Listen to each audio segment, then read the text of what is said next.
В селе Жембеты Сырымского района полным ходом идет ремонт сразу 2 дорог. Работы проводят в рамках госпрограммы «Аул Ельбисыга».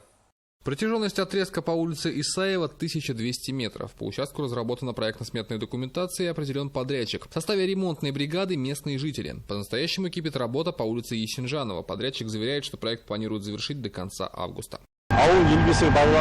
В рамках Аул Ельбисыга в селе Жембеты идут работы. На участке 1,2 километра по улице Исаева подготовили ПСД. Экспертиза прошла, конкурс тоже, тендер разыгран и подрядчик определен. Сейчас укладывают асфальт, а по улице Есенжанова работа завершается на участке 170 метров.